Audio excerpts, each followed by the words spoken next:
Eamon Khan here, 4 seconds out with the top heavyweight Jerry Forrest. Jerry, good to be speaking to you for the first time. How's life? Doing great, doing great. Bless. Hope all is well with you also.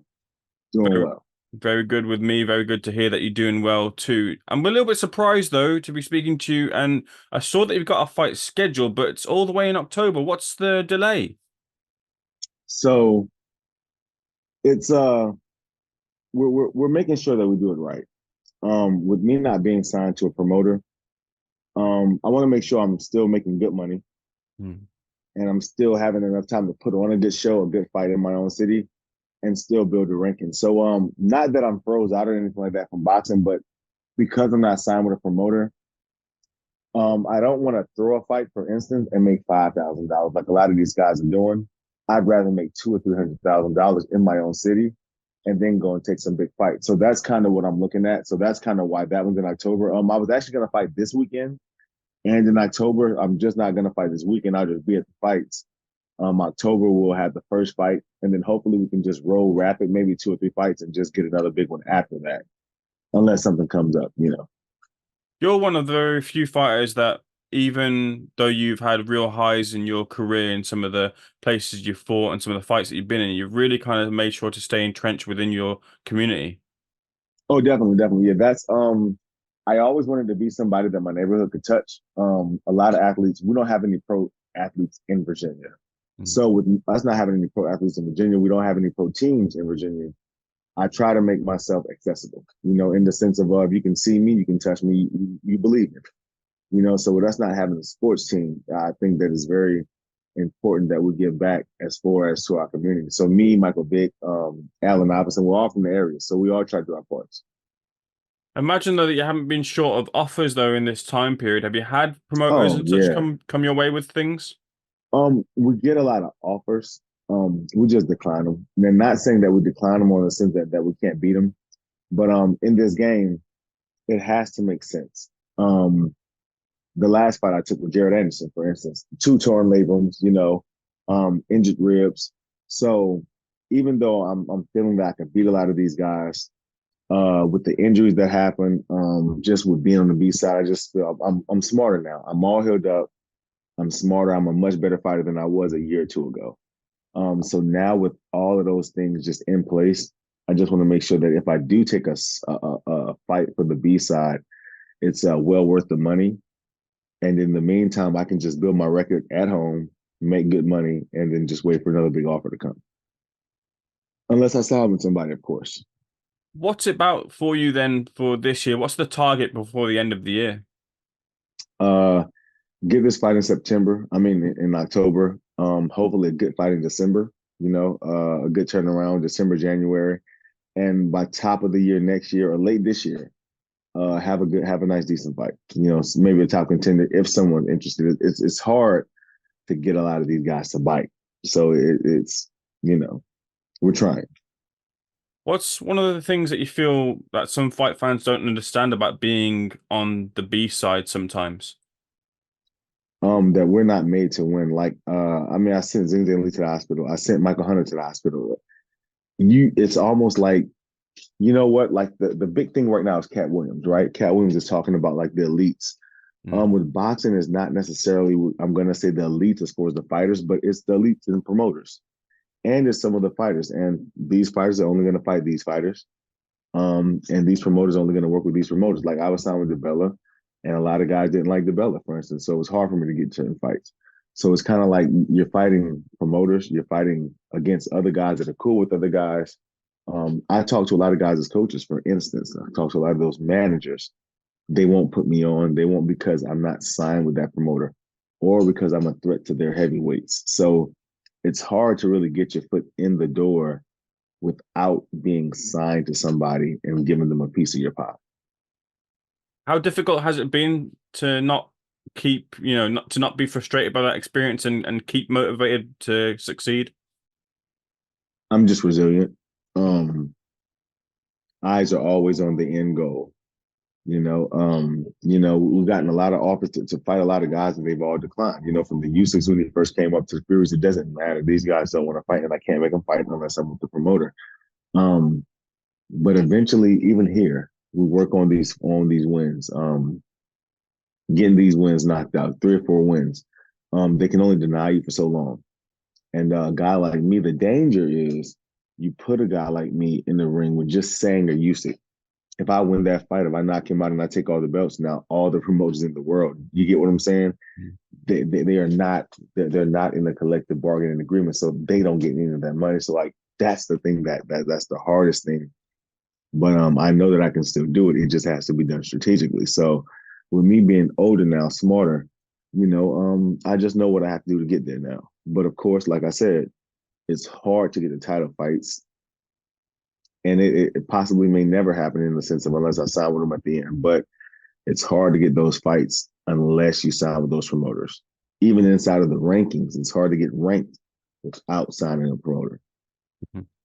Jerry, I want to get your thoughts on the heavyweight division as a whole. I want to pick your brain on some of the fights we've seen recently. Most notably, first of all, this weekend in the form of Zhang, who defeated Deontay Wilder. You were one of those guys who exposed some of the gaps in Zhang's armor, and for a lot of people, maybe should have walked away with a victory on that night. What did you make of Zhang defeating Wilder in such emphatic fashion this past weekend? Sorry.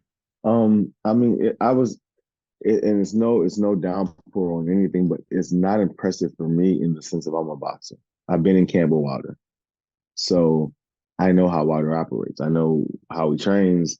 I mean, I don't know. I mean, I'm a boxer, so knowing that and fighting Zane, I'll put it like this: you can only fight fighters certain ways. You get what I'm saying? Mm. Wilder's a skinny guy. Okay, he never has a great gas tank. He tires after he throws a lot of punches. Like those are givens. Like anyone can see that he can't box, right? Zhilei, 270, 280. I don't care how big you are. You can look at my fight with him. You push anyone that's big and lazy, you're gonna get them tired. So Zhilei is the bigger fighter. He's just like Tyson Fury, but he's lazier. Okay. He throws more punches. He hits a little harder. And Wilder can't take a punch. Wilder can't take anybody's shots. You know what I'm saying? So these are just common sense things that we know about the fight game. So when you got a guy like Zhilei, there's only one thing you can do, which is just press Wilder. The only thing Wilder can do against someone that's an Olympic guy like Zhilei, stay off with the jab, try to catch him with the right hand. And that's what he did all night. When you know the basis of how Wilder's going to fight, and you know who Zhilei is at the end of the day, if you're a coach, those fights can only go certain ways. Zhilei, realistically, he doesn't have the gas tank. He's just a little bit busier than most heavyweights. He beat Joe Joyce because him and Joe Joyce are the same size and he throws more punches. Like if Joe Joyce would have threw more punches, it probably would have been a whole different fight. We're heavyweights. So when you got a big guy like him that's just willing to commit and throw a couple more punches, then it's different. If Wilder had the power, had the ass to really sit on all the punches, that would be a whole different fight. But styles make fights. I did an interview like I think a couple of days before that fight, and I'm like, I'm going for Wilder because that's my boy. But I'm like, at the end of the day, if Zhilei does what he's supposed to do, if Usyk and Fury, I I called it. I mean, I'm like, I'm going for Fury, but if Usyk does what he should do against a big man, he's gonna win the fight. Like, you know what I'm saying? This game, it's not hard to crack this game if you're working on it. If you really train, if you really study this game, it's not hard to crack these codes. You must feel like you really wrote the blueprint for success against Zhang, and Joe Parker taking that forward, and any of the heavyweight who faces Zhang will take that forward as well too. Easy. Well, it's not even showing the blueprint, honestly. It's just knowing boxing. Um, Listen to me closely. Wilder never beat a world champion realistically. You know what I mean? Like I'm talking about, he beat Luis Ortiz, the wasn't the world champion though. Mm. And I'm only going to say that in the sense that we go back to Tyson, go back to Jack Johnson instead of Samuel Langford. You get what I'm saying? Like Jack Johnson was the man, Samuel Langford was clearly a better fighter. It's all on who they want to have the shots. A guy like Fury, he's a good boxer, sure. Fury's a sparring partner. That's how he fights. That's how he operates. That's just what you got with him. A guy like Anthony Joshua, he's a workhorse now. I have to give it to AJ. He's the best refined fighter out there. He actually wants to get better. Usyk doesn't have any power. He's gonna outwork you and get you tired. If you can keep Usyk off of power, and I'm only saying this because Usyk didn't want to fight us when he first came up to heavyweight, and that's a fact. You had the team, so it's like We don't want anyone with power. You know what I'm saying? We don't have power. So what are we going to do? We're going to tire you out. We're going to beat you on footwork. And Michael Hunter was beating Usyk on footwork. Michael Hunter just got tired. You get what I'm saying? So like all these things are strategic. You hear when Zhang knocked me out, I'm like, hey, look, my coach is like, yo, listen, we got him right where we want him because it's the third round. Zhilei can't keep up with me for 10 rounds, period. So if I weather that storm, we're good. Jared Anderson slows on the gas. I get out of that second round, he's done. It's very simple with this boxing game, you know. So that's just kind of how I equate it. Styles make fights, and in the heavyweight division, if you're in the better shape and you're a little bit cognizant, it's easy pick. It's easy pick. With you having been in the Wilder camps as you have been beforehand, there's a lot of conversation now surrounding Deontay Wilder's future and where that remains, whether it's going to be in the boxing ring or without, and also, of course, of his pairing with Malik Scott. Can you give us some insight as to what you think Wilder's next steps should and may be, and the pairing of Wilder and Malik Scott? Um, what I'll say is, respectably to Wilder, he's just not a good boxer. He never took the time to learn a lot of the basic mechanics and skills. And where he is right now, it's hard to really go back and scale him up. He's a man. The kind of man he is, um, it's hard to train someone in the facet of just remembering small stuff, small stuff, small stuff. Um, when you're his size, you have power in one punch, not one hand. You have power in one punch. Okay. And let's be clear, a guy like Wilder, for real and honestly, most of those knockouts, he's hitting you in the back of the head. He's hitting you on top of the head. He's doing this. He's doing this. So very clearly, he's never taken the time to get better. Even with Malik Scott, you've seen the fight, even with Zhilei, he's punching like this. You're reverting back to who you are naturally as a street fighter. So either he's not, it doesn't matter who it is. It doesn't matter if it's Malik Scott. He's a one type of puncher. And he's relied on that his whole entire time. You have to be, he's always said that you got to be good for 12 rounds, 3 minutes of every round. I only got to be good for 1 second. And that's all he's practiced since 2008. So if you slip that hand and you can get him past 5 or 6 rounds to where he's equally gassed, and that right hand is not snappy like it is, or you can deflect that hand with a, here we are. I mean, that's how it's always been. Again, once you can't be protected anymore, the Rocky movie against Mr. T. Once you can't be protected anymore, this is how it happens.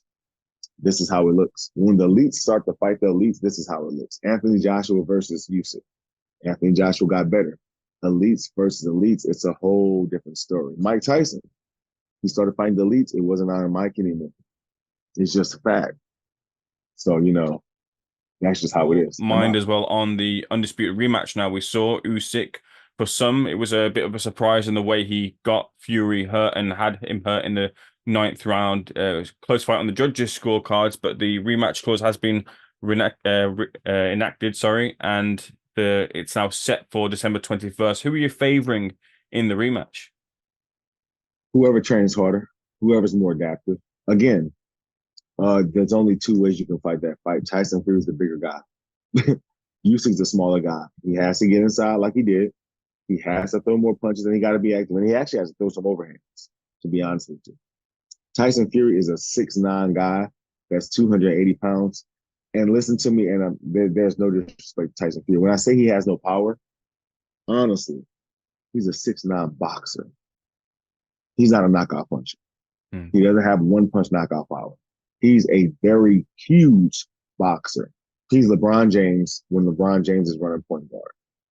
He's a very big guy that can move around. He's very athletic, but he approaches every fight like a sparring session. There's a reason for it. Because he has gas, but it's a limited gas tank. When you're that tall, you can just bounce around and keep guys off of him. That's what he's done since he was 10 years old. Mm. So to make him uncomfortable, what do you have to do to get someone that big tired? I have to make you now step back and move, but now you're moving because I want you to move. See, the thing with me and Zhilei that I knew that my team knew, I'm a presser. So if I'm making you go back and you naturally go forward, you get what I'm saying? Mm. That's stress on your body. If Mm. I'm making you go to your left and your right, and you want to go the opposite way, all that stress on your body. It's science, man. The smarter fighter is going to always win. So if you can make that big man go backwards and you're making the big man move around, you're making the big man hit, he's a big man. I don't care who you are. That is going to get you tired. Usyk doesn't have punching power, so he has to wear you out. Tyson Fury has to become an aggressive fighter. He just has to pounce on him. You have to pounce on Usyk. You can't be scared of a smaller fighter with less punching power than you because you're not in shape. But if Usyk comes in and he practices his power and he's hitting him with some power shots and he's coming hard, then Usyk wins the fight. But if Tyson Fury comes out focused as a big man and he employs that big man, hey, look, that big man energy, it can be a different fight. But again, it's all indicative of what these guys are doing in training camp, how hard they're going, who's their sparring partners. And that's a big thing too. These guys get sparring partners and their friends, their homeboys. That's not really gonna get you ready for these fights. I know you spent some time with Anthony Joshua in his camps as well. It's now looking likely off the back of Dubois' unlikely success for some against Filip Hrgović that Dubois and Joshua will now face off in Wembley. Who do you favor in that one? In Joshua Dubois or Yeah, Dubois versus Joshua Joshua Dubois. Dubois, man, listen to me. I'll be honest with you. I got my money on Joshua versus anybody. Besides myself, I believe Joshua can beat anybody. Mm. Listen, he's the truth. He wants to get better. He's very receptive. He listens. Um, he's a good guy. Even when I come into the gym, I'm not a world champion. He had all the titles. He's listening to me in the sense of let's take the advice, So he's a humble guy that actually wants to get better in the sport. So if he keeps progressing, man, this guy may be around until he's 40 years old. Mm. Do you think he can But beat you? Anthony Joshua, no, I don't think. I know he can't beat me. Let's just say I know he can't beat me. I'm not worried about that. But besides me, I think that he's probably the best heavyweight out of everybody that I've worked with. Everybody that I've seen with a mass body at work. Um, I'll be honest. I think that would be a good fight, but no, no, I don't think AJ can mess with me at all. I truly don't. But he has good gas. He has a good gas tank, and I mean, you can tell a lot of things when you spar and when you work with guys, just their mentality. So I just know me. Let's just say that. I just know me. I know how things react and how things play out. So me knowing my style, I think when I say I think that he's the best fighter as far as give me a run for my money, he's in shape. And when you're in good shape, you can always weather storms. I don't see anyone in shape good enough to weather a storm. I'm a power puncher. I don't try to hit hard. I hit hard naturally. Heavy bones. So I know I wear guys down and I'm resilient, right? So AJ's the only guy that I'm saying that I can see that I could wear down and he still would probably have gas in the tank. Usyk possibly also. Only thing with Usyk, he's my size. Mm. And like Michael Hunter, if you're my size, the big guys, it's a little bit harder. If you're my size, no, I don't see it. I don't. Michael Hunter barely made it out. Michael Hunter threw up in the 6th round. It should have been stoppage automatically right there by New York Athletic Commission. But again, I was on the B side of that fight. So it's like, you know what I'm saying? But yeah, AJ, I think would be a good fight, but no, I still don't even see it. I just know what I know. I just can't say it out of respect for him because he's a good guy. Keeping the theme with yourself, just to close out finally, just scrolling through your Instagram beforehand. Am I right in saying that you're doing a little bit of coaching as well? Is that right? Yeah, so like in the city where I'm at, not really doing coaching, I'm just training some people. So Mm. it's kind of like setting myself up for after boxing. My goal is to have different boxing organizations all across the country, honestly. High-minded boxing is what I want to I want to put it into a lot of inner city organizations. Want to get it worldwide to where basically it's a low income area. My belief is this: in every impoverished area, if there's a small boxing gym, you could possibly make a couple of millionaires. Hmm. Those millionaires can always come back and help those neighborhoods, help those cities flourish. So, um, with us not having a boxing team or any sport in Virginia, I just try to play my part. And I know with my influence, I can go to a big time fitness place like One Life, which is a huge fitness place out here, took over Gold's Gym. Um, and just, go to different clubs, help the culture grow. And that's why I said now I can come back. I can throw fights here, use places like One Life Fitness, use things like Strike Force to sell a 5,000 seat arena, 10,000 seat arena where we're making $700,000, $800,000 gross after we pay all the bills. That's my goal. That's what I'm looking at. Jerry, I love the attitude, and it's been a pleasure speaking to you as well. To hopefully see you back in the ring soon, and when that date Yes, comes sir. closer, I'll be in touch. Much love, definitely. Yes, sir.